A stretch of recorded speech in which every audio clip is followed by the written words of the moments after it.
Baik.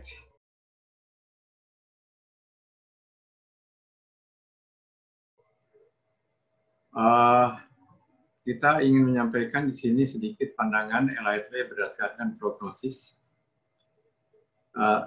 Secara visual kita melihat sekali bahwa IHSG secara jangka pendek sedang dalam keadaan strong bullish ya. Dan ini dikonfirmasi oleh prognosis dengan 3 indikasi time frame, yaitu primary, intermediate maupun minor, yang seluruhnya memberikan sinyal positif up ya. Apa artinya? Kalau ketiga-tiganya hijau positif, IHSG dalam keadaan strong uptrend. Dalam keadaan strong uptrend. Beberapa minggu lalu indikasi ini sudah ditunjukkan terus. Dan dari minggu ke minggu target dari IHSG ini selalu disampaikan oleh prognosis. Mulai dari 5.200 waktu itu, 5.300, dan semuanya ternyata memang telah tercapai. Nah, berdasarkan end of day data bulan Jumat yang lalu, target berikutnya dari Elliott Wave adalah 5.442. Ya.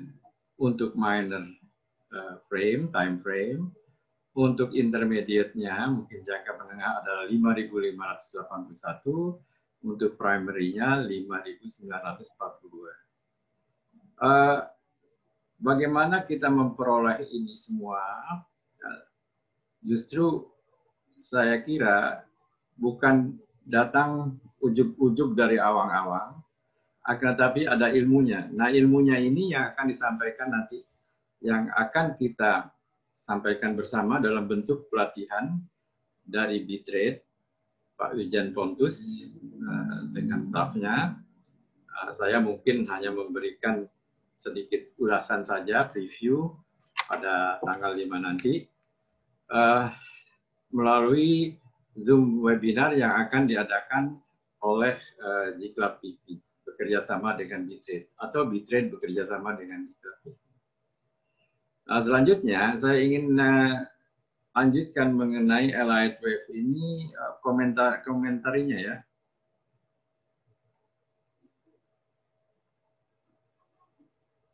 Ini adalah komentari berdasarkan keterangan bahwa target-target Elliott Wave prognosis itu, dan selalu Elliott Wave secara keseluruhan target-targetnya didasarkan juga atas pendekatan-pendekatan Fibonacci, ya.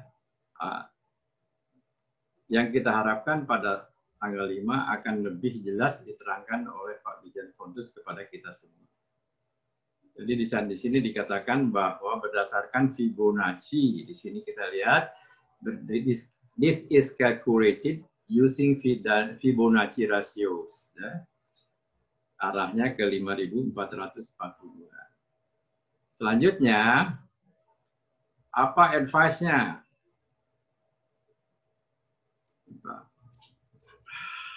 Lebih baik dilihat di sini aja. Advice-nya, ini adalah sinyal yang sangat positif.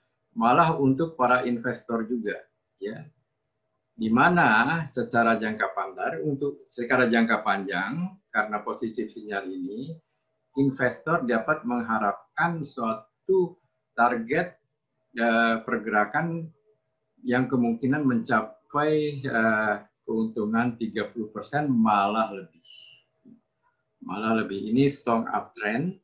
Jadi saya sangat menyarankan sebelum kesempatan-kesempatan ini berlalu, manfaatkanlah saat-saat ini untuk kita semua masuk ke dalam pasar, karena kemungkinan terutama bagi para investor, sebagaimana kita ketahui, kalau kita bicara bahwa history repeat itself, bahwa sejarah selalu berulang di dalam pasar modal itu, bukan tidak mungkin bahwa target 6.600 seperti sebelum pandemi itu akan tercapai segera. Sedangkan sekarang kan masih 5.300. Masih ada kemungkinan sampai 6.600 itu ada suatu kenaikan 20%. Nah, manfaatkan ini sebaik-baiknya oleh kita semua, sehingga benar-benar peluang-peluang yang sangat terbuka ini dapat kita manfaatkan untuk keuntungan para trader maupun investor. Untuk para trader, saya perhatikan bahwa IHSG berserta saham-sahamnya, bukan saja IHSG tapi global market itu sangat fluktuatif, ya, dikaitkan dengan pandemi COVID-19. Walaupun demikian, fluktuatif ini jangan dianggap sebagai suatu tantangan. Akan tapi alangkah baiknya ini dianggap sebagai suatu peluang.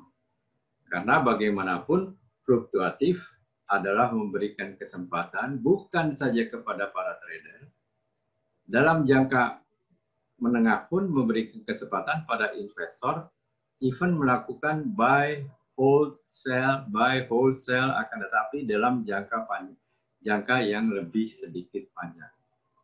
Demikian ulasan saya mengenai IHSG. Saya akan stop share screen saya.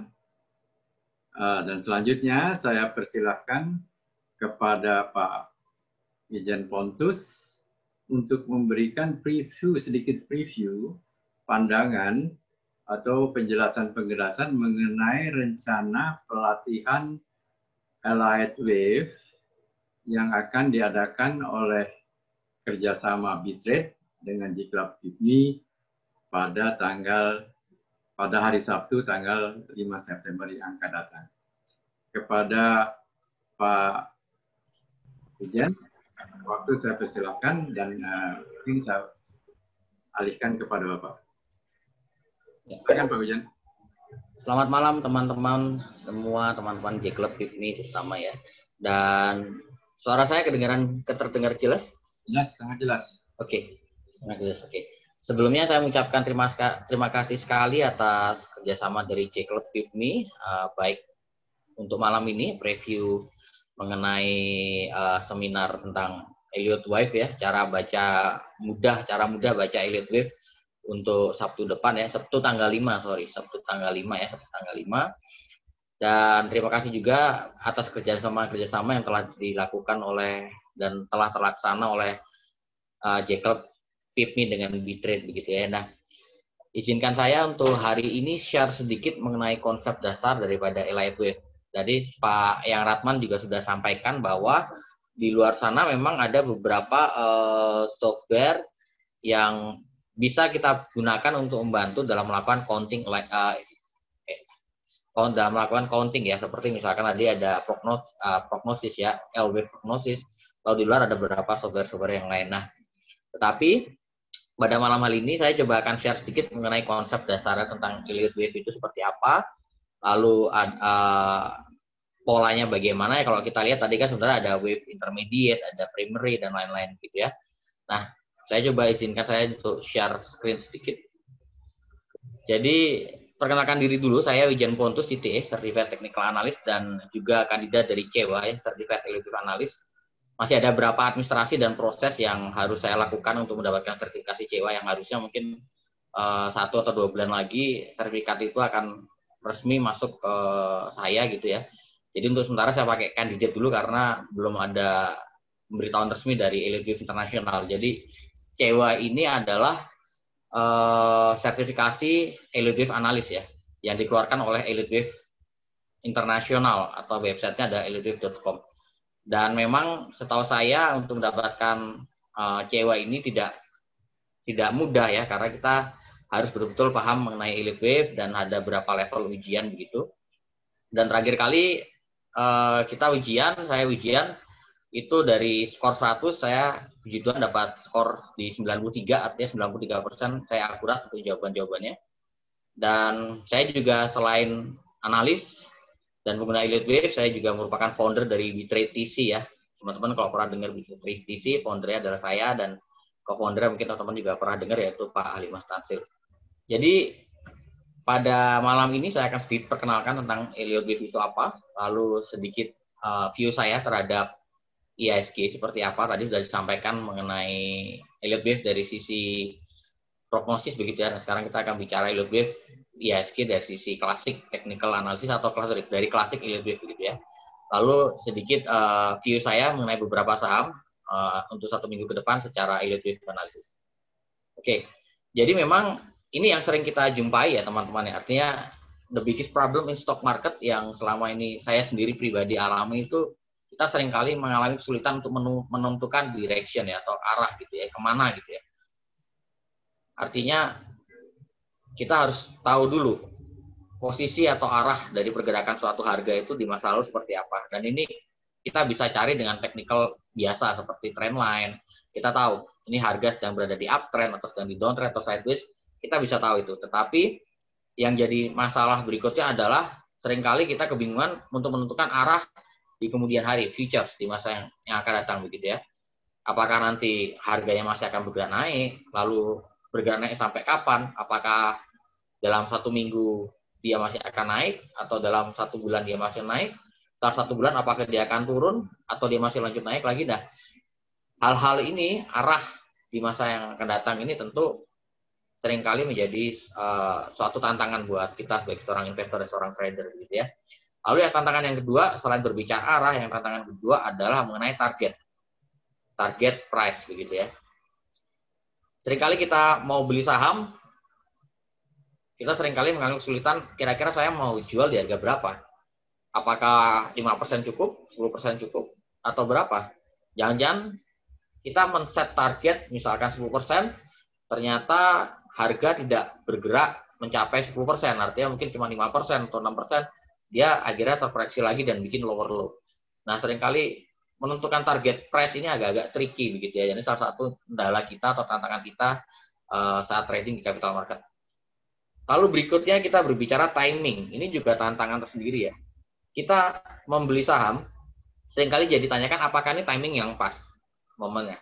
Apakah setelah kita beli lalu tidak lama harga akan bergerak naik, atau ternyata setelah kita beli, ternyata harga masih akan bergerak turun. Lalu seberapa dalam turunnya? Tentu timing ini menjadi tantangan juga buat kita. Artinya, apalagi buat teman-teman yang mungkin suka menggunakan fasilitas limit trading gitu ya, yang mana ada batasan waktu jatuh tempo T5 atau mungkin T3 atau T2 begitu. Sehingga sangat penting sekali kalau kita mau trading, itu timingnya harus pas begitu ya. Lalu pertanyaan yang menjadi tantangan berikutnya adalah kalau kita sudah tahu arahnya, kita tahu targetnya, kita tahu kapan kita beli.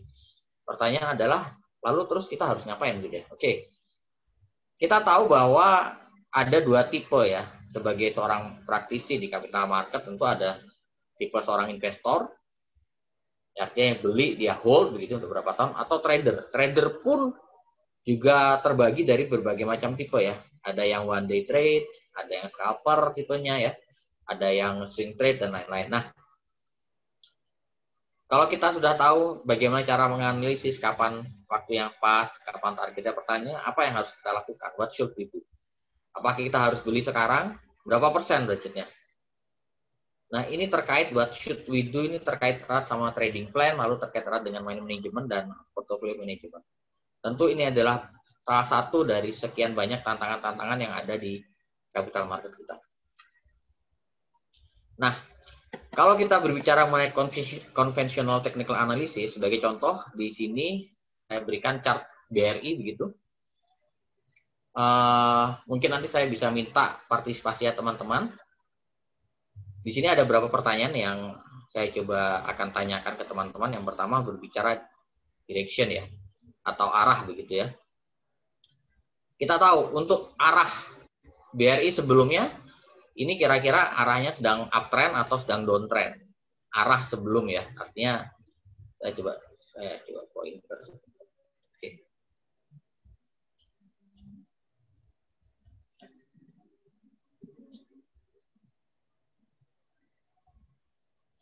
Oke. Nah, arah yang saya gambar ini sedang uptrend atau downtrend ya? Sedang downtrend ya, betul. Artinya yang pasnya di masa lalu kita tahu bahwa BRI sempat downtrend di di awal tahun ya, sampai sekitar bulan Maret ya, Maret April begitu ya. Lalu kita bisa lihat untuk sekarang posisinya sudah uptrend atau masih downtrend ya. Untuk posisi sekarang saat ini, posisinya sudah uptrend atau downtrend. Artinya sekarang kita bisa lihat posisi sekarang di hari-hari sekarang ya. Uptrend, betul Pak Pinggala ya. Oke, Pak Dimas, uptrend, betul. Betul sekali. Dari classical technical kita tahu bahwa ini uptrend. Kenapa? Karena satu, dia break trend line ya, garis biru ini dia break. Lalu yang kedua, dikonfirmasi oleh modern technical, yaitu dari simple moving average EMA 200. Yang garis hitam ini adalah EMA 200. Dan itu semuanya berada di bawah harga sekarang. Artinya harga berada di atas SMA 200 dan di atas trend line begitu ya. Tentu dia sudah menunjukkan sudah uptrend. Pertanyaannya yang berikutnya adalah BRI untuk hari Senin besok, satu hari ke depan, kira-kira mau naik atau turun? Kalau ini saya rasa pertanyaannya nggak terlalu susah ya untuk dijawab sebetulnya. Untuk satu hari, 2 hari kira-kira masih turun atau masih naik? Pak As bilang turun, Pak Nathaniel bilang turun koreksi, Ibu Ameria bilang turun, semuanya turun. Ada sideways, satu, Bu Erna, ada Pak Heri naik, oke. Lalu untuk 1 minggu ke depan, sudah mulai agak sulit untuk memperkirakan prediksi 1 minggu ke depan. Kira-kira 1 minggu ke depan naik, artinya buat Senin depan atau buat Senin sampai Jumat depan, naik, mungkin up, naik. Oke. Untuk 1 bulan ke depan, Bapak. Untuk 1 bulan ke depan, masih optimis naik semua ya, karena mengacu pada posisi BRI saat ini yang masih uptrend ya. Untuk 1 tahun ke depan, apakah masih terus naik, nggak akan turun lagi, tidak akan break new low lagi, atau tidak akan turun ke bawah 3.000? Masih optimis naik semua ya. 1 bulan naik. 1 year sudah mulai ada yang bilang nggak tahu gitu ya, belum tahu, ada yang tidak tahu, saya tahu. Very good. Thank you. Oke, tentu ini pertanyaan-pertanyaan ini di conventional technical analysis sering kali kita jadi concern ya. Untuk prediksi, untuk perkirakan 1 hari ke depan harga masih naik atau turun, 1 minggu ke depan bagaimana, 1 bulan ke depan dan bagaimana dan seterusnya. Lalu yang kedua adalah target BRI. Kira-kira untuk target 1 bulan ke depan, BRI targetnya berapa? Ada yang bisa bantu? 45. 1 minggu ke depan ya, 45. 1 bulan ke depan, saya rasa 4.200-an ya targetnya ya. Rata-rata banyak jawab 4.200 ya. Saya sepakat memang BRI sekitar 4.000 untuk target 1 minggu sampai 1 bulan ke depan, kurang lebih sekitar 4.000 sampai 4.200. Oke. Lalu pertanyaan berikutnya, berdasarkan technical ini, kira-kira kapan kita harus beli? Di harga sekarang bisa beli di 37? Atau di harga berapa kita bisa beli idealnya? 34. Nice. 3.600. Oke. 35. Oke. Ada lagi? Atau sekarang? Ada yang tunggu break 38. Oke, macam-macam ya metodenya. Ada yang bilang 37, 36, 35, 34. Ada yang bilang 33. Sekarang bisa 37 berarti ya. Di harga 37. Oke. Oke. Artinya kalau teman-teman sudah menentukan kapan mau beli di harga berapa, lalu tinggal what should we do ya. Kira-kira sebagai seorang investor, apakah tetap masih akan masuk untuk BRI di harga sekarang secara agresif? Atau sebagai trader, kita akan masuk di harga 37, tunggu lagi? Sebenarnya kalau kita berbicara dari conventional technical analysis, sebenarnya clue-nya ada di SMA 200 ini, 36. Karena ini biasanya kalau harga break out resisten dari simple moving average 200, maka biasanya dia akan pullback. Pullback-nya itu akan mendekati lagi atau menyentuh di SMA 200. Jadi sebenarnya menurut saya best price untuk kita masuk untuk entry berdasarkan conventional technical analysis ya, di sekitar 3.600 atau di bawah itu. Oke. Thank you partisipasinya. Nah, yang berikutnya lagi saya punya chart, ini chart IHSG. Ada yang bisa bantu saya jawab? Ini chart IHSG ini seperti apa polanya? Polanya sedang bentuk apa? Berdasarkan konvensional technical analysis atau berdasarkan classical technical analysis? Rising wedge, correct. Rising wedge. Wah, ini Jacob ini udah pada expert ya. Oke, betul. Jadi ini sedang membentuk pola rising wedge. Artinya kalau rising wedge kita tahu bahwa kalau misalkan dia break ke bawah level support trend line yang mana disebutkan di sekitar 5.100-an ya, 5.150, maka pola rising wedge ini confirm selesai. Yang mana kalau dia confirm selesai, maka targetnya adalah kita tahu sebesar ini ya, dari titik paling bawah ini sampai titik paling atas, lalu kita proyeksikan di level dia yang turun. Oke. Tetapi ini baru akan terjadi rising wedge, belum confirm. Ini baru akan confirm jika harga sudah atau jika IHSG sudah break ke bawah level support daripada rising wedge ini ya. Oke. Dan betul, ada yang memperhatikan divergence, betul sekali Pak. Dan ini di MACD meskipun IHSG terus bergerak naik, tapi kita tahu ada divergence ya. Ini MACD yang saya pakai. Artinya kalau kita berdasarkan indikator MACD, kenaikan yang terjadi pada IHSG tidak diikuti oleh momentum, tidak diikuti oleh power yang kuat. Karena IHSG bentuk higher high, MACD bikin lower high ya. Seperti itu. Jadi kemungkinan besar pola ini rawan untuk terbentuk. Ini rising wedge. Kemudian teman lihat dah.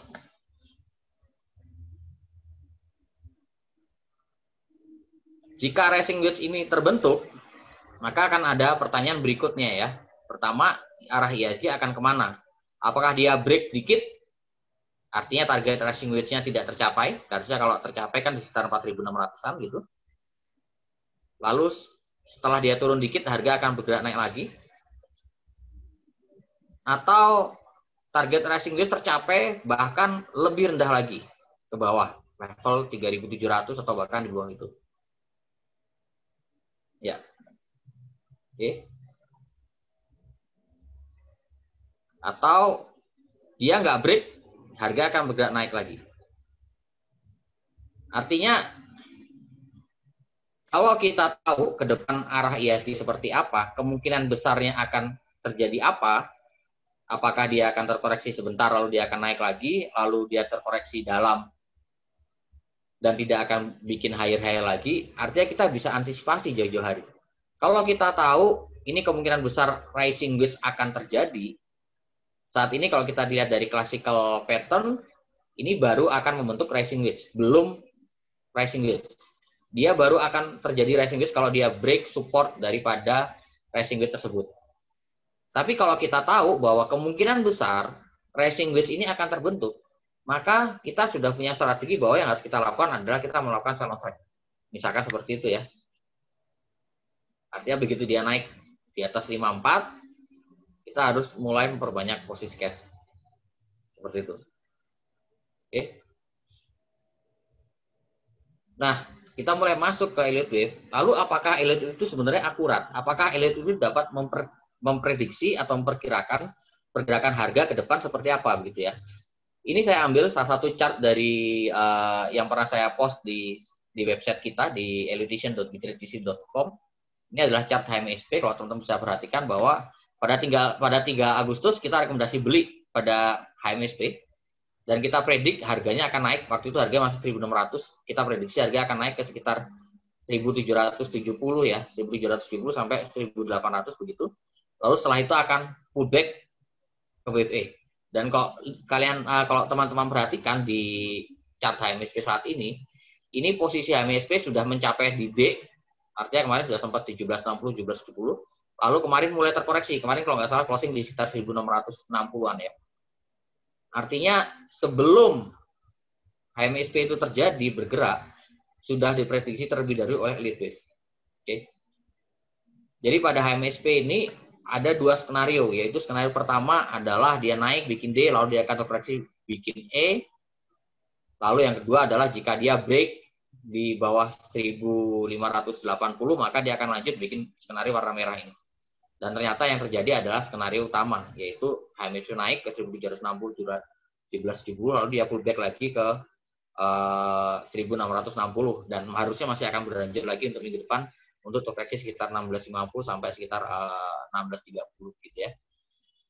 Jadi kalau kita sudah tahu skenarionya ke depan, proyeksinya seperti apa pergerakan harga, kita bisa mengatur strategi. Artinya pada tanggal 3 Agustus 2020 kemarin yang kita lakukan adalah kita melakukan spekulasi beli, buy on weakness di level 1615, lalu kita stop loss di bawah 1580, targetnya kita 1750 sampai 1770 dan achieve. Per kemarin, karena kita tahu bahwa ini masih bagian dari wave E, per kemarin kita sudah mulai melakukan buyback, artinya pembelian kembali. Kita mulai beli di sekitar 1670-an, dan nanti kalau turun lagi kita masih akan terus lakukan akumulasi beli. Dengan stop loss juga sama, di bawah 1580. Artinya, dengan kita tahu proyeksi harga ke depan, kita punya kesempatan untuk mengatur strategi dan melakukan antisipasi begitu ya. Lalu yang berikutnya, dengan kita tahu skenario ke depan seperti apa, kita punya trading plan yang jelas dan yang sesuai dengan karakter kita. Seperti itu.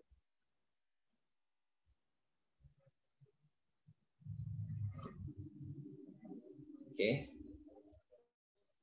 Nah, sedikit sejarah mengenai Elliott Wave. Elliott Wave itu bukan suatu teknik yang baru ditemukan, tapi karena sudah ditemukan semenjak tahun 1930-an ya, 1929 lebih tepatnya, oleh Ralph Nelson Elliott. Jadi Ralph Nelson Elliott ini awalnya dia seorang akuntan, lalu dia mulai berinvestasi di saham, dan dia melakukan research, melakukan penelitian terhadap pola-pola pergerakan harga saham. Oke. Nah, dari research-nya Ralph Nelson Elliott ini menemukan bahwa seluruh pergerakan harga itu bergerak mengikuti pola-pola tertentu. Yang mana pola-pola itu dia misalkan sebagai bentuk gelombang, dia sebut sebagai gelombang. Namanya Elliott Wave begitu ya. Nah, pola-pola yang terjadi ini sebenarnya terbentuk karena manusia dalam hidupnya punya pola, punya pattern. Kalau kita berbicara technical dasar, ada yang namanya Dow teori, itu di salah satu teorinya adalah history repeat itself ya. Artinya sejarah akan terus berulang. Karena memang itu dasar dari technical analysis. Jadi sejarah akan terus berulang, dan karena manusia punya pola yang saya biasanya bangun jam 5, maka setiap weekend pun saya biasa bangun jam 5 juga karena hari kerja juga jam 5. Kalau kita biasa bangun pagi, maka kita akan sulit bangun siang. Polanya akan seperti itu. Sebagai contoh misalkan kita punya rute-rute tertentu untuk menuju kantor, misalkan saya kantornya posisi di daerah Gatot Subroto. Saya biasanya berangkat kantor pasti akan melewati rute yang sama setiap hari, meskipun di Google Maps bilang macet. Pasti akan sama terus. Nah, karena manusia ini punya pola, maka kita percaya itu harga juga punya pola-pola tertentu. Jadi kalau kita bisa identifikasi pola tertentu, maka kita bisa mengantisipasi pola apa yang akan terjadi berikutnya seperti itu. Oke. Lalu Elliott Wave itu sebenarnya kalau di luar negeri sudah banyak digunakan oleh banyak institusi keuangan internasional ya. Sebagai contoh CGS-CIMB. CGS-CIMB ini dalam risetnya yaitu Alpha Edge, itu CGS-CIMB Asia Pasifik Regional ya. Itu dia menggunakan Elliott Wave. Lalu Morgan Stanley terutama di divisi forex-nya ya, foreign exchange-nya itu juga pakai Elliott Wave, JP Morgan pakai Elliott Wave, Merrill Lynch pakai Elliott Wave, Credit Suisse pakai Elliott Wave, Barclays, BNP Paribas, dan banyak sekali institusi lain di luar sana sudah pakai Elliott Wave. Tetapi di Indonesia sendiri baru beberapa institusi yang pakai Elliott Wave. Sementara retailnya sendiri masih sangat sedikit yang menggunakan Elliott Wave. Karena banyak orang berpikir bahwa Elliott Wave sulit dan lain-lainnya. Nanti kita akan lihat apakah Elliott Wave itu sulit atau enggak. Nah, pada dasarnya Elliott Wave ini adalah pola ya. Karena kita berbicara pola, makanya kalau kita perhatikan bahwa pola Elliott Wave itu berupa gelombang, yaitu pola wave 1, 2, 3, 4, 5. Jadi dalam teori Elliott Wave itu mengatakan bahwa dalam setiap tren harga itu bergerak dalam bentuk 5 gelombang motif wave, yaitu wave 1, 2, 3, 4, 5. Dalam bentuk apapun, dalam harga saham apapun, dalam harga komoditas apapun, itu akan membentuk seperti ini. Wave 1, 2, 3, 4, 5. Kalau dia akan koreksi lagi, bikin A, B, dan C. Artinya, kalau kita sudah tahu pola baku daripada suatu harga, tugas kita sebagai seorang trader adalah mencari tahu saat ini posisi harga sedang berada di wave apa. Sebagai contoh, misalkan kalau harga sedang berada di wave 4. Kalau harga sedang bergerak di wave 4, maka kita tahu bahwa harga nanti akan naik lagi, break higher high, membentuk wave 5.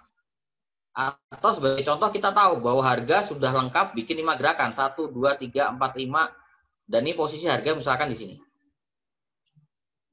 Karena posisi harga saat ini di sini dan wave 5 sudah hampir selesai, maka yang kita lakukan adalah kita sell on strength, atau kalau kita belum ada posisi ya jangan beli. Karena kita tahu setelah wave 5 ini lengkap, terbentuk, selesai, maka harga akan turun, bikin wave A, lalu bikin B, dan akhirnya turun lagi bikin C.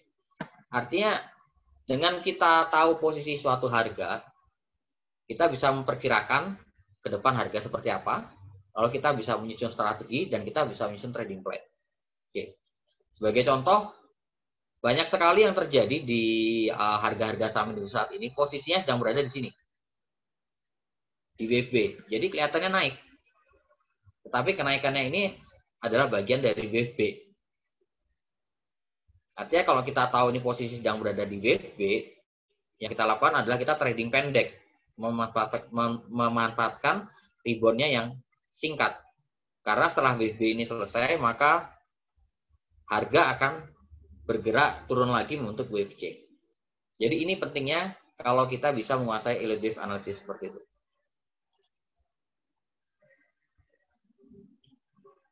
Nah, selain pola ini, elite wave itu nanti juga kita akan belajar bagaimana apa saja motif wave dan corrective wave itu jenisnya apa aja. Karena di dalam corrective wave yang ini, ABC itu adalah corrective wave. Ini ada beberapa pola-pola. Dibagi pada dasarnya dibagi dua, yaitu simple corrective wave, lalu complex corrective wave. Di simple nanti dibagi lagi ada zigzag, ada flat, dan triangle. Nah, ini yang kita harus pelajari, kita harus hafalkan, jadi kita gampang untuk melakukan identifikasi. Lalu selain motif dan corrective wave, kita juga harus tahu ada berapa pola-pola lainnya. Sebagai contoh misalkan ini diagonal, lalu bagaimana menghubungkan antara classical pattern, sebagai contoh head and shoulder dengan pola elite wave, atau misalkan double top dengan pola elite wave yang lain. Artinya kita harus belajar juga tentang pola. Lalu di elite wave ini ada 3 aturan dasar yang kita juga harus pelajari. Jadi pada dasarnya elite wave ini sederhana karena hanya menggunakan pola-pola wave 1, 2, 3, 4, 5, ABC yang pola itu diatur dengan 3 aturan dasar. Aturannya cuma 3. Oke. Jadi sebenarnya sangat sederhana sekali. Lalu kita berbicara konsep fraktal nanti di hari Sabtu besok. Saya akan jelaskan sedikit secara singkat apa itu konsep fraktal, lalu aturan dasar seperti apa ya. Lalu motif and corrective wave seperti apa. Tadi saya sampaikan ada corrective wave, ada simple, zigzag, ada flat, ada kompleks. Nanti saya akan kasih lihat simple itu seperti apa, kompleks seperti apa, lalu flat seperti apa, zigzag seperti apa, triangle seperti apa, seperti itu ya. Lalu di elite ada guidelines juga. Jadi untuk menentukan wave 1, kenapa posisinya di sini, ya, kenapa posisinya di sini, kenapa tidak yang ini, itu ada guideline tertentu yang harus kita ikutin. Jadi sebenarnya elite wave ini mudah karena semuanya sudah ada aturannya, sudah ada guideline-nya, tinggal kita tinggal hafal aturannya, kita paham aturannya, lalu kita tinggal tahu guideline-nya seperti apa. Sebagai contoh, salah satu guideline-nya yang cukup sering terpakai di dalam elite wave itu adalah misalkan biasanya di wave 5 dalam suatu tren itu terjadi namanya divergence.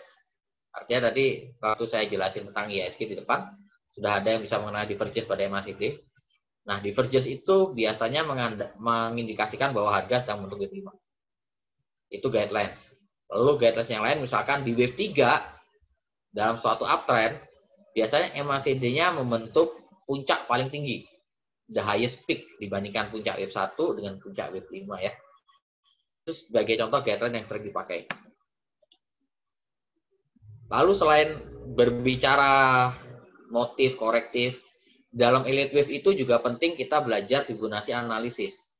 Karena semuanya kita menggunakan ukuran atau menentukan target itu menggunakan Fibonacci.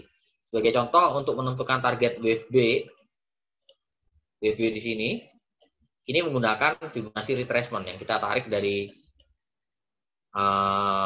akhir A ke awal A atau akhir A ke akhir wave 5. Menentukan target wave B.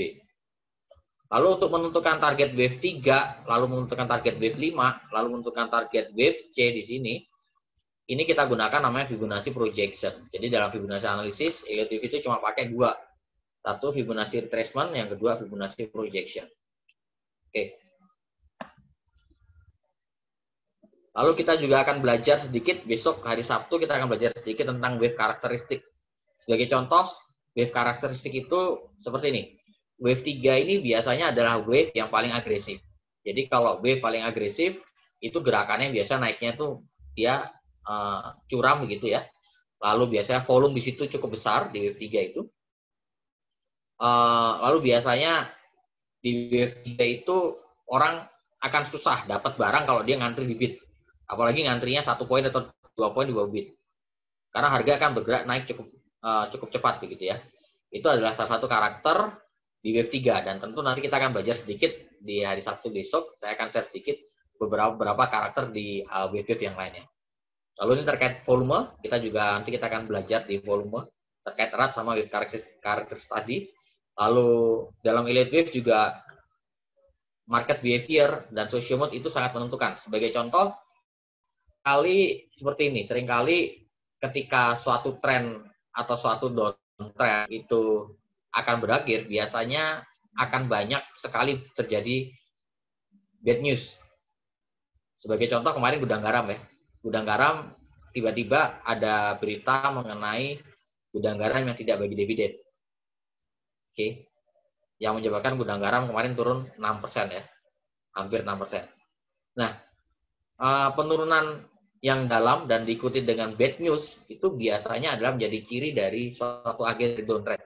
Entah downtrend jangka pendek atau jangka menengah itu tergantung dari time frame. Ini terkait dengan market behavior dan social mood. Sehingga kita bisa simpulkan sebenarnya dari kacamata elite wave justru sebetulnya koreksi yang terjadi hari Jumat pada gudang garam kemarin yang diikuti dengan negatif, kemungkinan besar itu dia adalah akhir dari suatu downtrend atau akhir dari koreksi. Seperti itu. Lalu teman-teman pasti tahu ya, ini ada beberapa gambar yang saya kasih. Ini ada poker. Teman-teman mungkin ada berapa yang suka main poker. Ya dulu waktu zaman kuliah saya suka main poker. Lalu teman-teman tahu nih catur. Dulu saya juga kuliah suka main catur meskipun nggak terlalu mahir. Dan yang terakhir, saya suka sekali saat ini main ini, bridge. Teman-teman tahu ini game bridge ya. Bridge ini biasa kerja sama tim gitu ya, ada 2 orang, North and South, lalu West and East begitu ya. Dan yang menarik adalah 3 game ini sangat merepresentasikan atau sangat mirip dengan elite wave. Karena di poker contohnya, di poker ini kita bicara tentang peluang, probabilitas, sama bicara psikologi ya. Artinya kita harus bisa memperkirakan kira-kira peluang kita dapat kartu di ambilan berikutnya itu kira-kira berapa. Kemungkinan yang terjadi kartunya nanti apa. Lalu kita berbicara juga psikologi. Psikologi artinya kalau kita kartunya sebenarnya so-so aja, apa kita mau ngebluff, kita raise, kita naikkan bet kita, atau kita nyerah gitu ya. Nah, ini terkait erat sama probabilitas dan psikologi. Lalu kalau catur itu terkait erat sama pattern dan movement prediction. Sebagai contoh, kalau kita main catur, ini kan kita tidak hanya bicara mengenai lawan ke depan akan menggerakkan pionnya apa gitu ya. Tapi kita harus memperkirakan, oke, kalau nanti lawan kita pakai pion, itu nanti ke depan kemungkinan besar apa yang harus kita lakukan. Oke, kalau misalkan dia bukan pion, misalkan ganti sama benteng gitu ya, nanti apa yang harus kita lakukan? Misalkan lawan kita bergeraknya pakai kuda, nanti ke depan kita seperti apa? Nah, ini kan kita berbicara future movement prediction, memperkirakan pergerakan lawan di masa yang akan datang. Lalu kalau bridge, kita berbicara strategi sama berbicara dengan risk management. Karena kita harus estimasi. Artinya kalau bridge itu ada istilahnya truth ya, kartu truth. Jadi kita harus tahu apakah lawan kira-kira nanti kartu truthnya apa, lalu misalkan partner kita di depan kartunya yang paling banyak apa, kartu yang paling banyak kita jadikan biasanya jadi truth. Tapi ternyata kartu kita berdua, baik saya maupun partner, itu kartunya jelek, artinya tidak ada yang gambar gitu, tidak ada king, j, as, hanya dikit, hanya banyak misalkan di angka, apa yang harus kita lakukan. Tapi ternyata kita kartunya random, tidak ada kartu yang dominan, semuanya kurang lebih jumlahnya sama. Strategi kita apa? Mau nge-truth di berapa? Atau kita pakai no truth dan lain-lain, itu kita berbicara strategi. Nah, hal-hal seperti ini erat sekali dengan Elite Wave. Jadi Elite Wave itu berbicara tentang pola, tentang future movement prediction, bicara tentang aturan, seperti bridge. Bridge aturannya banyak. Lalu berbicara tentang strategi, berbicara tentang risk management, berbicara dengan probabilitas, berbicara dengan psikologi. Oke.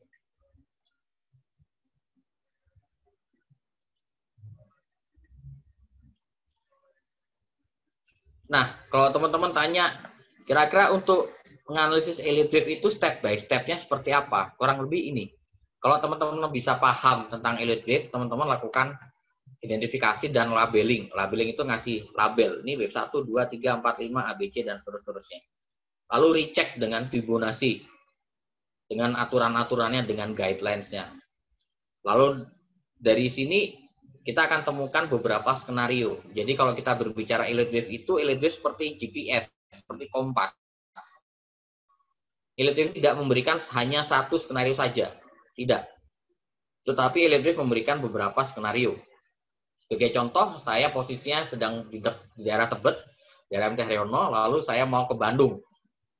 Ketika saya mau ke Bandung, ada beberapa alternatif skenario yang akan disiapkan oleh peta, yaitu lewat Bogor, lewat tol Cikampek, atau lewat non-tol tapi lewat Kalimalang. Kalimalang terus nanti baru masuk di daerah Delta Mas sana. Ada beberapa skenario, ada beberapa rute. Termasuk nanti rute-rute kecilnya akan dicarikan. Saya mau masuk tol, saya milih rute tol. Tol nanti dikasih tahu lagi alternatifnya. Apakah masuk pintu tol yang Halim, atau mau masuk tol di Pancoran, seperti itu. Elite Wave pun sama. Jadi Elite Wave ini karena sifatnya seperti peta, seperti GPS, maka dia memberikan beberapa skenario. Skenario utama dan skenario alternatif. Di Elite Wave prognosis pun harusnya tidak hanya ada satu skenario, ada beberapa skenario yang bisa ditampilkan oleh prognosis seperti itu. Lalu kalau kita sudah dapatkan skenario-nya, lalu kita berbicara trading plan. Kita tentukan, kita pakai skenario utama misalkan. Skenario utama adalah skenario yang paling mungkin probabilitas terjadi. Ya kita tentukan trading plan berdasarkan skenario itu. Lalu kita tentukan risk and reward, menentukan trading mindset, dan menentukan money management. Kurang lebih itu flow daripada Elite Wave. Itu kenapa? Karena Elite Wave itu yang paling mudah. Sebagai contoh, ketika indikator yang lain belum kasih sinyal beli atau sinyal jual, Elite Wave itu seringkali sudah ngasih sinyal duluan.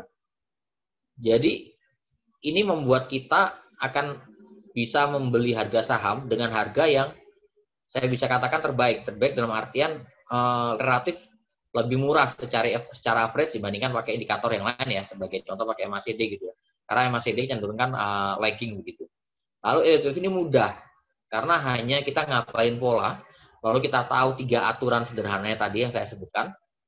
lalu kita tahu sedikit guideline-nya, sudah cukup sebetulnya, sama Fibonacci udah cukup. Artinya teman-teman bisa melakukan counting sendiri dan itu sebenarnya tidak sulit begitu ya. Lalu elite wave ini komprehensif karena dengan kita tahu elite wave, kita sebetulnya tidak perlu banyak indikator.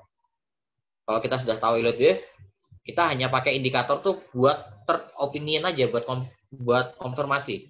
Sebagai contoh MACD, kita pakai MACD itu hanya kita gunakan untuk melihat divergence. Divergence sama melihat puncak yang paling tinggi mana. Udah itu aja. Kita nggak lihat MACD buat golden cross, nggak lihat. Hanya itu. Lalu kita pakai RSI juga sama kayak MACD. Kita cuma lihat divergence-nya aja. Ada divergence nggak di situ. Lalu dengan elite wave kita gampang untuk melakukan identifikasi tren. Kita tahu apakah kenaikannya ini sifatnya sementara, jangka pendek, jangka menengah, atau udah tetap. Artinya kalau tetap dia sudah berada di uptrend yang jangka panjang begitu ya. Lalu elite wave ini memberikan skenario proyeksi harga yang seringkali tidak bisa diketahui dengan teknik yang lain. Ya. Lalu elite wave ini selalu memberikan jalan keluar. Dan ini salah satu nilai penting buat saya kenapa saya pakai elite wave. Karena saya sebagai seorang manusia, saya pasti banyak kesalahan ya. Kalau banyak salah itu berarti kalau trading itu juga sering salah. Pertanyaannya adalah kalau saya salah, seringkali kalau saya nggak pakai elite wave, saya nggak ngerti saya mesti ngapain. Sebagai contoh, saya mau beli, let's say HMSP sebagai contoh ya. Saya beli HMSP di 1660, stop loss 1580. Lalu ternyata HMSP turun, jebol 1580 agresif. Turun agresif. Sampai 1500, yang mana saya nggak sempat cut loss. Artinya saya nyangkut ya. Kalau kita nggak pakai elite wave, kita pasti bingung. Saya mesti, apa yang harus saya lakukan? Apakah saya cut loss di harga 1500? Kalau saya cut loss di 1500, jangan-jangan besoknya dia rebound ke 1580. Artinya kan saya nyesek ya, habis cut loss terbang. Dan itu sering banget terjadi seperti itu. Atau jangan-jangan saya harus melakukan average down. Banyak orang yang karena dia turun, nggak sempat cut loss, dia lakukan average down. Ternyata habis di average down, harga masih turun lagi. Average down lagi, turun lagi. Yang akhirnya duitnya habis, harganya nggak balik lagi. Nah, banyak sekali kasus-kasus yang membuat saya waktu itu nggak ngerti, saya harus ngapain ya. Saya ngapain, nggak ngerti. Tapi dengan ada elite wave, ini selalu pasti dikasih jalan keluar. Artinya meskipun saya nggak sempat cut loss, atau misalkan harga jebol level stop loss, kita tahu apa yang harus dilakukan. Sebagai contoh, saya saat ini, saya buka sedikit, saya saat ini sedang ada posisi agak tinggi di BRPT. BRPT saya punya modal di harga 1000. Karena waktu itu nggak sempat cut loss, harganya turunnya cukup agresif terus, auto reject terus. Tetapi saya tahu bahwa BRPT ini ada pulang untuk balik lagi minimal ke 950 sampai 970. Jadi saya menunggu momen ketika BRPT naik 950 970 baru saya lakukan cut loss. Kalau saya nggak tahu BRPT akan balik ke situ, itu mungkin di harga 800 kemarin saya cut loss. Seperti itu. Lalu elite wave ini memberikan high probability trading. Jadi kita tahu mana trading yang menarik, yang paling mungkin untuk rebound mana sih, yang kira-kira nanti upside-nya udah terbatas yang mana gitu ya. Mana yang lagi di wave 3. Kalau di wave 3 ini biasanya kalau naiknya cepat. Itu kita bisa tahu. Lalu elite wave ini objektif. Artinya objektif itu tidak terpengaruh oleh berita dan rumor. Berapa banyak orang yang kalau trading itu suka galau gara-gara dengar berita. Udah punya gudang garam, kemarin beli, ternyata dari berita gudang garam nggak bagi dividen, turun 6%, panik. Akhirnya cut loss. Padahal sebenarnya kalau kita bicara teknikal, dia belum break fraktal, belum break lower low. Artinya harusnya secara trendline dia masih uptrend kalau secara bicara classical technical. Dan kalau dari cara elite wave justru gudang garam itu sedang berada di wave 2. Artinya koreksi kemarin harusnya jadi momentum bagi kita buat buy long bisnis.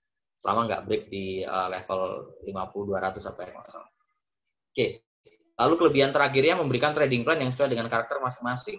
Kita harus tahu bahwa kita punya karakter yang berbeda antara satu orang dengan orang yang lain berbeda. Sehingga trading plan juga harus berbeda. Sebagai contoh, ilustrasi yang gampang, ada orang yang bisa cut loss ketika posisinya loss di atas 10%. Di atas 10% dia cut loss oke.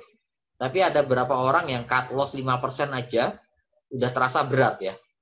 ini bukti bahwa karakter kita itu berbeda, tidak bisa samakan. Jadi trading plan saya dengan trading plan Bapak Ibu mungkin beda. Karena buat saya cut loss 5% buat saya nggak masalah. Tapi mungkin ada Bapak Ibu yang cut loss 5% berat, maunya 3% cut loss, bisa jadi. Kalau kita bicara Elliott Wave, maka Bapak Ibu bisa menyesuaikan trading plan itu berdasarkan skenario yang ada. Kalau skenario bilang seperti ini, maka trading plan harus seperti apa. Kalau nggak cocok, kita bisa switching ke saham yang lain. Kurang lebih seperti itu. Lalu ini sekilas tentang IHSG dari Elliott Wave. Habis itu kita buka sesi tanya jawab. Dari kacamata Elliott Wave sebetulnya ada beberapa skenario. Tadi kalau di di prognosis yang diberikan adalah skenario yang sangat optimis, bullish ya. Tapi saya berikan di sini ada 3 skenario at least. Yang pertama skenario warna biru, di mana memang betul saya sepakat dengan prognosis tadi juga disampaikan target IHSG 54 sampai 55 ya, 54 sekian sampai 55 tadi. Saya juga sepakat karena saya melihat juga target ideal IHSG itu masih ada di sekitar 5.500 sampai 5.550 untuk kurang lebih 1 sampai 2 minggu depan. Artinya upside masih ada meskipun sudah terbatas. Oke, dan sekalipun besok terkoreksi selama dia tidak break di bawah level 5.100, 5.120, ini skenario ini harusnya masih on the right track gitu ya. Lalu skenario kedua ada skenario warna merah, di mana skenario ini terjadi jika IHSG break ke bawah 5.100 ya, 5.100 sampai 5.120, yaitu dia akan confirm dia selesai bikin wave 5 dari wave C, artinya dia akan confirm membentuk rising wedge begitu. Lalu dia harga akan turun lagi dan kembali turun ke sekitar level 4.800 sampai 4.500. Itu kalau dari kacamata Elliott Wave skenario kedua. Skenario kedua adalah skenario yang paling bullish, di mana meskipun dia break level 5.261, tapi dia tidak jebol 51 sampai 5120, ini bikin wave 4, lalu dia akan naik lagi ke 55. Tetapi untuk saat ini, peluang yang paling besar untuk jangka pendek 1 sampai 2 minggu depan adalah IHSG harus naik ke sekitar level 5.500 sampai 5.550. Sekalipun koreksi, harusnya koreksi akan terbatas di sekitar 5.300 sampai 5.280. Harusnya akan terbatas, itu dia akan cenderung naik. Itu untuk analisis dari IHSG berdasarkan Elliott Wave. Dan chart ini atau analisis ini saya bikin manual ya. Artinya saya nggak pakai software. Label-label ini wave 5, wave 3 begitu ya. Wave C itu semuanya saya kasih label manual. Benar-benar pakai teks gitu ya, pakai teks biasa. Oke. Untuk weekly stock recommendation ada berapa saham yang menurut saya menarik. Singkat saja, mungkin nanti akan diperjelas sama Pak Angelo. Tapi ini dari kacamata Elliott Wave ya. Sebagai contoh 1, BRI. BRI menarik area beli di sekitar 36 sampai 35. Kenapa? Koreksi yang teman-teman lihat itu berapa hari terakhir, itu bagian dari wave 4. Tapi wave 4 ini ada 2 skenario. Dia berhenti di 3.600 atau turun sedikit ke level 3.500. Either way, tetap kalau misalkan BRI turun ke 36, teman-teman bisa melakukan untuk akumulasi beli gitu ya. Target terdekat BRI tadi sepakat ada yang dibilang 42, ya betul, saya sepakat. Target minimal ada di sekitar 3.950 di level sini, 3.940. Target idealnya di sekitar 4.200 sampai 4.250. Itu target idealnya BRI. Lalu yang kedua adalah gudang garam. Jadi saya sampaikan bahwa gudang garam sedang bentuk wave 2, ini wave 2-nya. Dia ini sedang di wave 2 dia. Dan skenario ini masih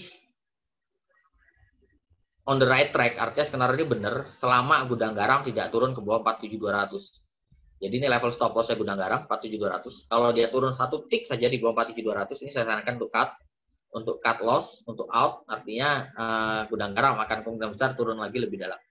Tapi ini menarik gudang garam untuk dicermati untuk buy and weakness karena risk-nya relatif terbatas ya. Kalau teman-teman beli di harga 4.900 saja, maka level cut loss-nya atau level risk-nya cuma 1.800.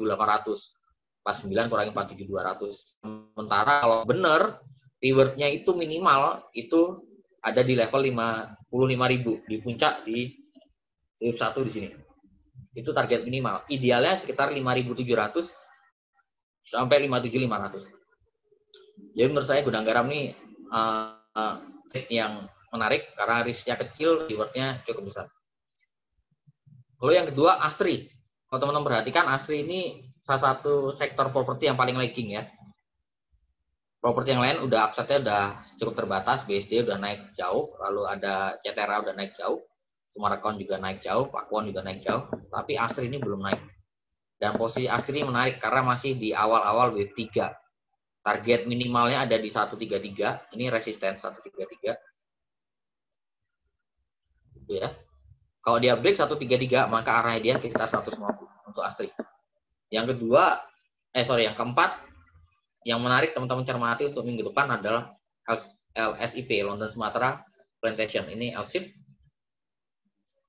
Ini saya mesti ketik ya, ini Asri. Yang di sini Asri. Ini adalah LSIP. Ya. LSIP ini menarik. Level stop loss taruh di bawah 950 di bottom dari WB. Lalu teman-teman bisa buy di level sekarang 980 sampai 960 bisa buy. Add lagi kalau dia break level 1000, ini level resistance di harga 1000. Target LSIP ideal kalau dia break 1000 itu hampir pasti kemungkinan besar ke arah 1100 target minimal. Yang kedua di sekitar 1140 untuk LSIP. Ini LSIP juga menarik karena kalau kita lihat dari MACD ini higher high ya. Sorry, ini highest high, titik tertinggi yang paling tinggi, dan ini adalah wave 3. Artinya tadi yang saya katakan di awal bahwa salah satu dari karakter dari wave 3 itu adalah, atau salah satu guideline daripada wave 3 adalah punya titik MACD yang paling tinggi. Yang mana yang terjadi LSIP. Jadi harusnya koreksi yang terjadi kemarin itu adalah bagian dari wave 4. Artinya kalau bagian dari wave 4 harusnya LSIP masih akan naik satu kali lagi untuk bikin wave 5. Seperti itu. Oke. Nah, itu sekian dari saya. Review sedikit. Kita akan banyak belajar banyak hal yang akan saya berikan di hari Sabtu besok ya, tanggal 5 ya. Jam 1 sampai jam 4 via Zoom. Dan nanti teman-teman bisa daftar langsung di link di bawah ini di bit.ly. Cara mudah baca EW. CMBEW-nya besar, huruf kapital semua. Jadi cara mudah baca EW, teman-teman bisa daftar di situ atau bisa tanyakan langsung ke Friska. Friska nomornya di sini 0813-7312-2158. Dan jelas kalau untuk teman-teman yang anggota J Club PIPMI, ini pasti akan ada special price ya. Ada special price untuk teman-teman yang member daripada J Club PIPMI. Nanti teman-teman bisa langsung daftarkan diri di bit.ly cara mudah baca EW. Dan kita ada lucky draw juga, ada voucher pelatihan lengkap dari Yang Ratman senilai 500.000. Lalu ada juga voucher pelatihan senilai 250.000, ada voucher diskon 10% LLB praktek masing-masing senilai 1 juta rupiah. Jadi kita ada LLB praktek workshop di bulan Oktober. Itu tatap muka di sekitar Jakarta Barat begitu. Dan itu buat teman-teman yang beruntung nanti bisa dapatkan lucky draw voucher diskon 10%. Lalu ada juga diskon untuk paket video. Jadi kita ada paket video untuk Elite Series senilai 400.000 masing-masing, dan ada voucher diskon 10% untuk membership Bitrate juga. Oke. Jadi kurang lebih itu presentasi dari saya. Mungkin yang mau dibuka sesi tanya jawab. Terima kasih. Atau lanjut ke Pak Angelo dulu yang. Ya, sekarang saya kira waktunya sudah tidak ada lagi. Mungkin sesi tanya jawab kita laksanakan di pelatihan saja nanti. Tadi tanya jawabnya saya kira sebagian sudah terjawab oleh Pak Wijen. IHSG berada di berapa? Tadi saya kira sudah terjawab. Baik, tadi pelatihan sudah disampaikan oleh Pak Wijen Potus rencana tanggal 5, dan seperti biasanya sebagai keuntungan menjadi anggota PIPMI, PIPMI ini banyak bekerja sama dengan lembaga-lembaga lain, termasuk lembaga-lembaga pelatihan, lembaga-lembaga yang memiliki aplikasi, dan PIPMI telah mengadakan kerjasama agar para anggota PIPMI tersebut, jika membeli atau bekerja atau mengikuti pelatihan-pelatihan yang dilaksanakan oleh lembaga-lembaga pelatihan maupun yang menjual aplikasi-aplikasi, maka anggota PIPI kita mintakan harga khusus sebagai privilege, bukan saja untuk gold member, akan tetapi juga untuk free member. Nah, untuk mendapatkan bagi mereka-mereka yang akan belum menjadi anggota G-Club PIPMI, di antara silakan untuk memperoleh diskon pada pelatihan Elite Wave yang akan datang. Masuk saja G-Club PIPMI sehingga diskonnya yang diberlakukan oleh G-Club PIPMI berlaku juga kepada saudara-saudara yang mengikuti pertemuan ini meskipun belum menjadi anggota PIPMI dengan menjadi anggota PIPMI dulu. Caranya mudah. Saya kasih link Telegram G-Club PIPMI. Begitu klik, otomatis ibu-ibu dan bapak-bapak sekalian menjadi anggota G-Club PIPMI. Selanjutnya, saya mengucapkan terima kasih sebesar-besarnya kepada Pak Wijen Pontus yang telah memberikan review mengenai rencana pelatihan pada tanggal 5 September yang akan datang. Alamat pelatihan di kolom chat juga sudah saya cantumkan. Tadi juga sudah diberitahukan oleh Pak Wijen Pontus. Selanjutnya kita akan meningkat kepada acara yang ditunggu-tunggu oleh ibu-ibu dan bapak-bapak sekalian dan anggota G-Club PIPMI untuk mendengarkan presentasi atau rekomendasi saham yang akan dilaksanakan waktunya sekitar 20 menit sampai 30 menit dari sekarang oleh Pak Angelo. Ada pengumuman mungkin sebelum dari Pak Angelo sebelum menyampaikan rekomendasinya, dan saya mohon juga mungkin kepada Pak Wijen Pontus untuk tidak ulang dulu sebentar aja Pak. Siap Pak, siap ya. Yang akan disampaikan pengumuman oleh Pak Angelo. Pak Angelo silakan. Ya, pengumumannya adalah kita foto bareng Pak. Kapan lagi bisa foto bareng dengan Pak Wijen Pontus nih?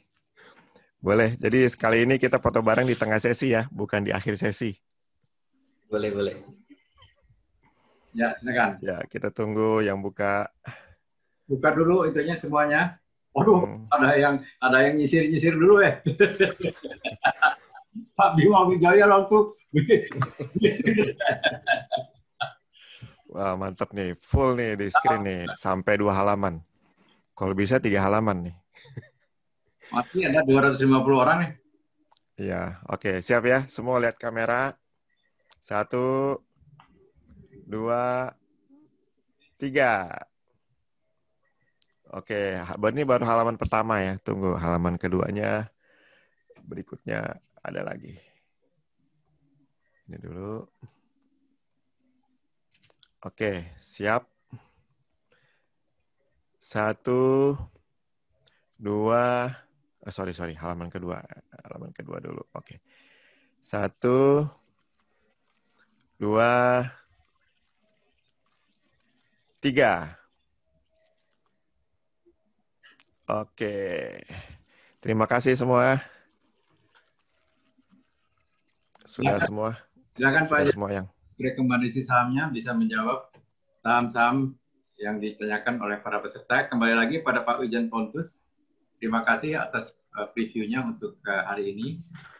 Sampai ketemu nanti pada hari Sabtu kita bersama-sama dengan para peserta. Terima kasih Pak. Terima kasih Pak Wijen terima ya. kasih terima kasih Pak Angel Michael. Saya menikmati sekali tadi presentasinya. Iya, saya juga. Oke, baik Bapak Ibu. Sekarang kita seperti biasa kita akan coba lihat dulu market ya ISG. Apakah sudah kelihatan ini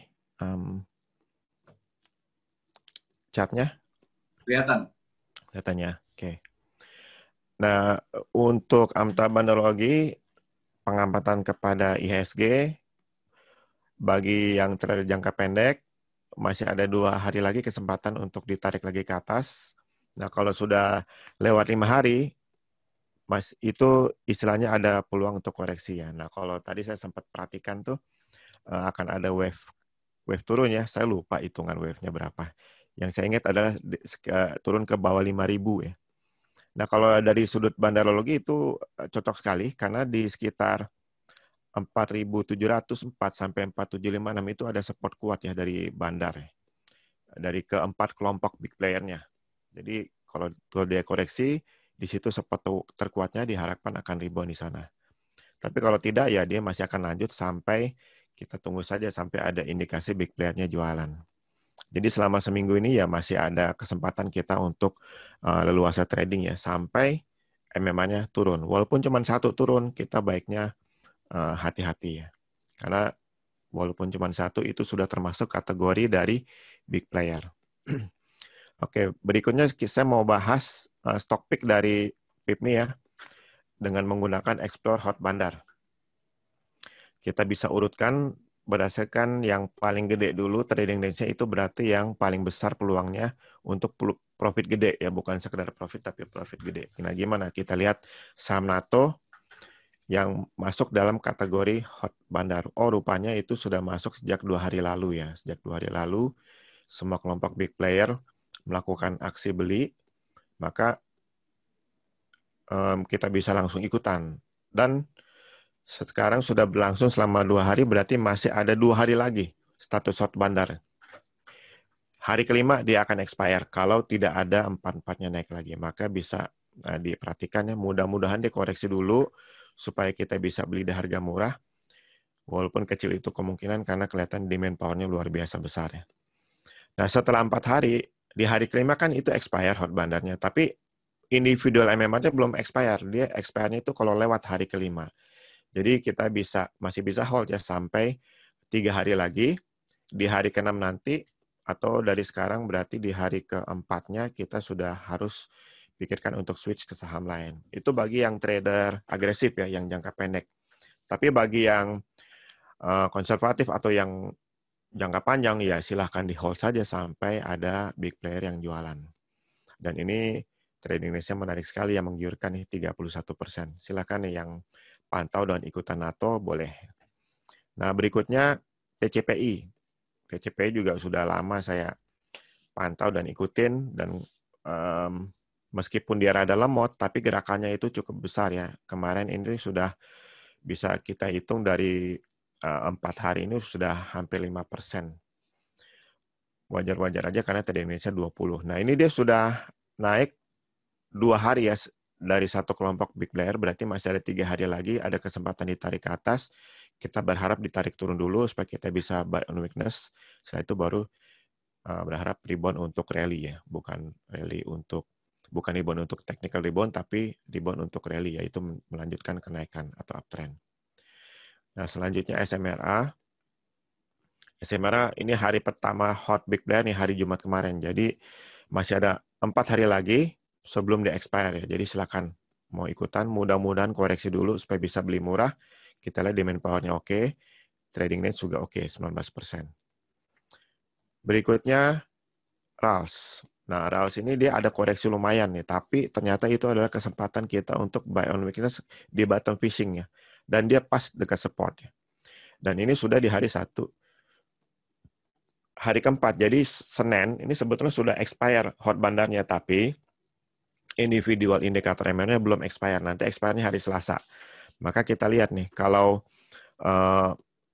hari Jumat adalah bottom fishing, berarti sudah harus jualan di hari Selasa ya. Tapi kalau hari Selasa itu MMA naik ya kita hold, jangan jualan ya. Karena itu berarti harga rebound untuk rally melanjutkan kenaikan. Silakan IRALS 15% trading range-nya masih cukup menarik. Dan terakhir SMGR. SMGR baru kemarin dia hot big player, semua kelompok big player beli dengan demand power-nya besar juga, meskipun trading range hanya 9%-nya. Tapi seraya dia bergerak ke atas, ini pasti akan bergerak naik. Kita berharap dia koreksi dulu nih, karena ini sudah cukup tinggi, naiknya koreksi dulu, untuk nanti dalam waktu 4 atau 5 hari rebound untuk melanjutkan uptrend dengan rally ya. Baik, itu untuk saham pilihan dari PIPMI ya. Sekarang mungkin kita mau lihat bagaimana pertanyaan dari Bapak Ibu, saham yang akan kita pilih di hari dalam minggu ini. Sebentar, saya lagi buka chat, menu chat saya kemana nih?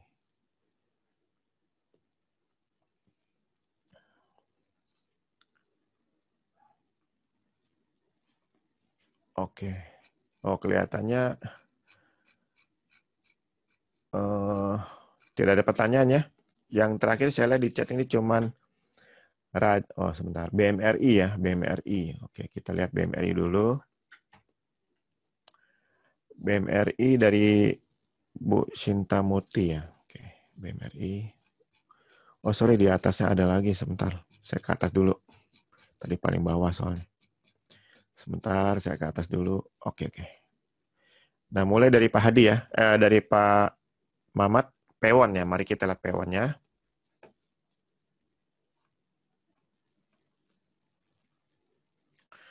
Oke, Pewon.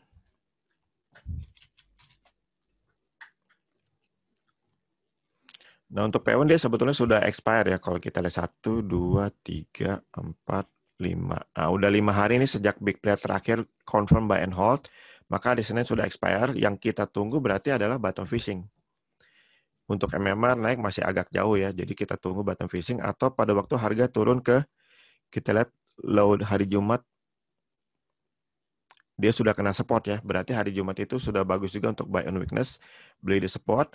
Nah, kalau besok harganya nggak jauh-jauh dari 420 atau apalagi lebih rendah, itu kesempatan kita ikutan buy on weakness untuk jualnya nanti hari Rabu ya. Kalau dia turun ke dekat support di 416 ya, di bawah 420. Tapi kalau tidak dia naik, berarti yang beruntung untuk dapat harga murah adalah yang beli di hari Jumat ya, untuk jual nanti di hari Selasa ya. Dari Selasa cukup 2 hari kalau buy on weakness ataupun bottom fishing.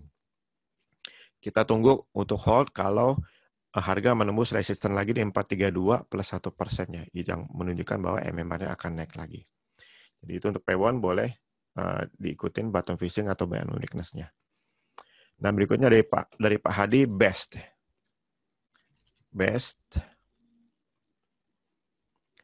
Nah, best ini dia waktu hari Kamis dia one day trading ya. Pada waktu dia tembus 126 plus 1%, itu MMR semuanya naik tuh. Semuanya naik. Udah pasti naik tuh. Nah, sekitar 147 sampai 160-an itu sudah flat MMR-nya. Jadi harusnya kita sudah waktu itu sudah harus mulai jualannya hari Kamis. Paling lambat jualannya itu jam 2.45 ya. Karena bursa kan tutupnya masih jam 3. Jam 2.45 paling lambat kita jualan. Mungkin berhasil itu akan jualnya di sekitar 150-an ya. Jadi sekarang harusnya tidak punya posisi ya. Yang beli di hari Kamis. Satu-satunya alasan masih punya posisi adalah dengan munculnya bottom fishing di sini.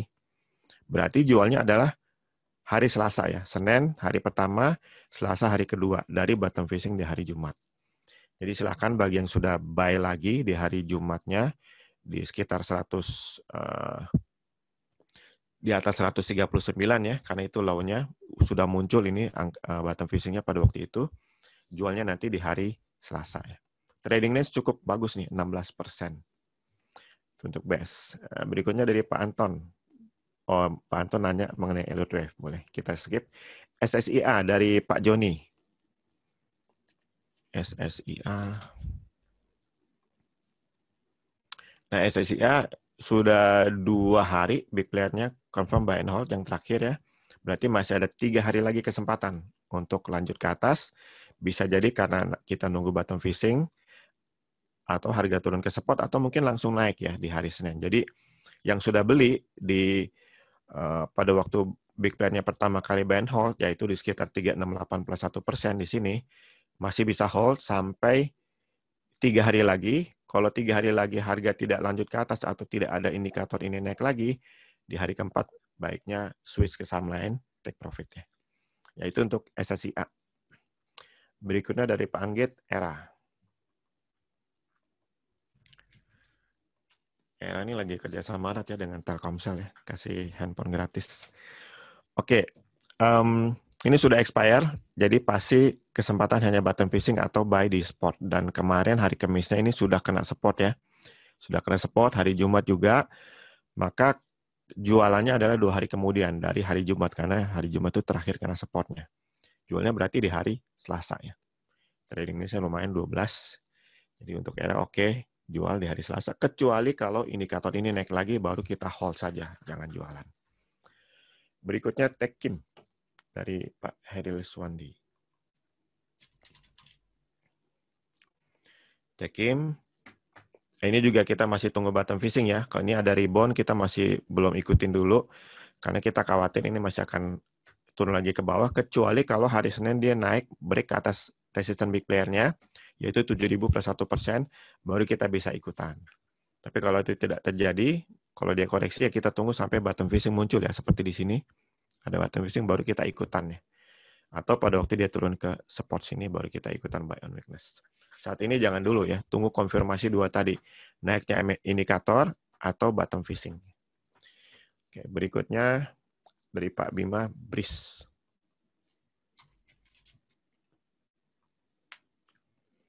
BRIS 2 hari lalu sudah confirm buy and hold ya. Ini tambah barang ya, bukan pertama kali beli.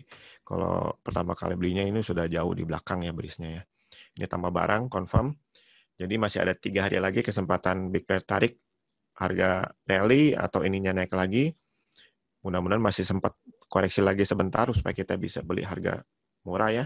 Dan ini semua sebetulnya ada demand power nih. Jadi bagus banget. Belum ada tanda-tanda big player-nya jualan ya. Silakan dipantau dan ikutin BRIS. Bagi yang sudah beli ya hold saja dulu. Berikutnya Agro. Agro. Nah ini kelihatannya sudah expire nih. 3. Ya, sudah expire di hari Jumat, tapi muncul bottom fishing. Maka kita bisa extend hold-nya sampai di hari Selasa ya, sampai di hari Selasa, kecuali kalau indikator resisten 396 plus 1% ditembus, maka ini akan naik lagi, baru kita bisa hold. Nah, bagi yang belum punya posisi bisa diikutin di hari Senin nih, beli untuk tetap jual di hari Selasa ya, kecuali kalau dia Selasa tidak kemana-mana, memang tidak naik, baru kita jualan. Tapi kelihatannya sih ini bakal tembus nih resisten big player-nya nih. Ini bakal naik nih. Ini kesempatan bagus ya. Tradingnya juga menarik nih, 16%. Dalam waktu singkat bisa profitnya lumayan. Oke, berikutnya dari Bu Vivi, MAPI.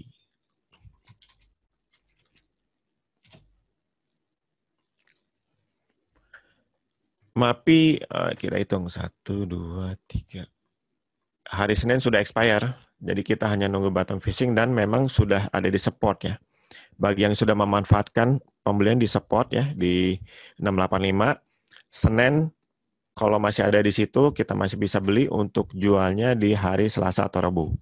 Tapi ingat kalau dia turun menembus support ini dan confirm dengan ditunjukkan ini indikator turun, berarti kita sudah harus cut loss ya, harus cut loss. Tapi kalau tidak ya berarti dia rebound dan kita bisa manfaatkan untuk jual di hari Selasa atau Rabu. Kecuali kalau sekali lagi 695 plus 1% ditembus ke atas, ini memang akan naik lagi, kita hold ya, jangan jualan dulu. Ya itu untuk MAPI. Besok berikutnya Aisyah. Wah ini Aisyah yang baru bangkit kalau nggak salah nih. Oh nggak bangkit malah ya. Saya baca di mana dia bangkit. Aisyah oh di sini. Aisyah kalau gitu jangan dulu nih, belum terbaca oleh big player. Maksudnya oleh Amta Bandarologi. Kita nggak usah pantau dulu, kita skip saja. Atau mungkin datanya nih ngaco. Tapi kayaknya sih, kalau nggak salah saya pernah baca itu lagi bergerak dia. Oke, berikutnya RALS ya. RALS.